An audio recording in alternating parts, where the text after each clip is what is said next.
come in 5 o'clock in the morning, hand over from the night shift. It seemed like seconds after we booked on, big white flash, whooshing sound, and we were just thrown to the floor. Ceiling come down, windows exploded, door come in. It felt like he was actually going round in the washing machine. Well, as I crawled out the gate after being hit in the back, I just said, the oil depot's gone up.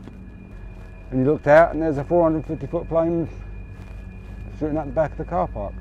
It actually looked like Satan had opened his doors. And then when the other 2 explosions went off, he actually saw them and the flames just leaped higher. Horrendous. It looked like the worst film Steven Spielberg could make times 10. You know, it was just like everything was deadly quiet except for alarms all over the industrial estate. Alarms were going off.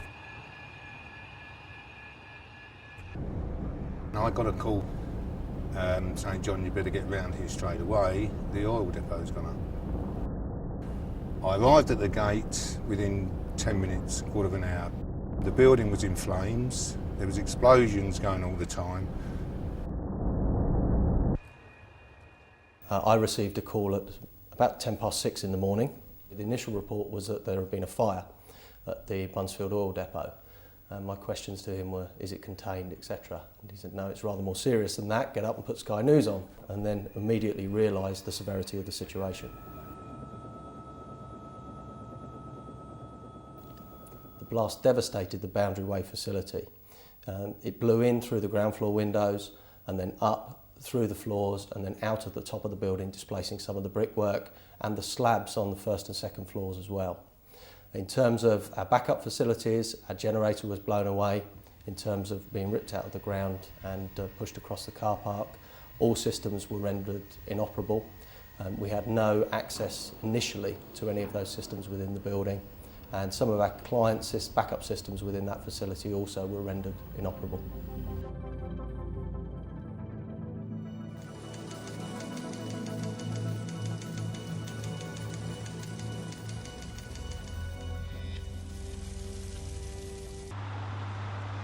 The days immediately following the explosion were frenetic in terms of activity.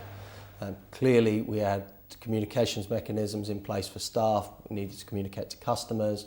They were very keen to understand how quickly we would restore their services. Working with the technical teams down at London Technology Centre, the SunGuard facility, we had over 120 technical staff down there working back-to-back 12-hour shifts. In terms of client BACS payroll runs and benefits runs, we had available the facilities to achieve every single BACS run before Christmas, which is clearly a critical time for some of our local authority clients and benefits payments to some of the needy within society, and also achieving payroll runs prior to the Christmas period. In terms of December, we actually achieved payments of in excess of £1.3 billion worth of BACS transactions. Any business is unlikely to go through a period of disruption such as we suffered following Buncefield without any impact to customers. But we've continued to win contracts, and we've even won and secured additional DR contracts following the Buncefield blast. In the main, our customers have responded magnificently.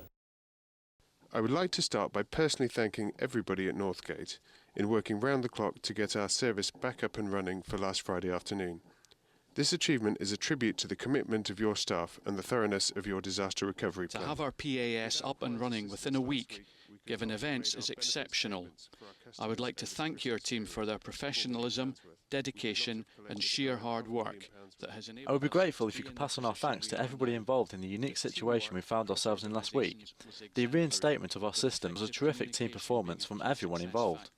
The industry can learn a great deal about the management of such situations from Northgate Information Solutions. Hi Jeff, please extend my thanks to all who have worked to get the situation under control. Without Juan's assistance last week, we could not have made our benefits payments for our customers over the Christmas period, £4 million worth. Please pass on our thanks to your team for all of the hard work they've put into making sure that we were up and running and able to pay everyone on time. The Board of Directors have also asked me to pass on their thanks.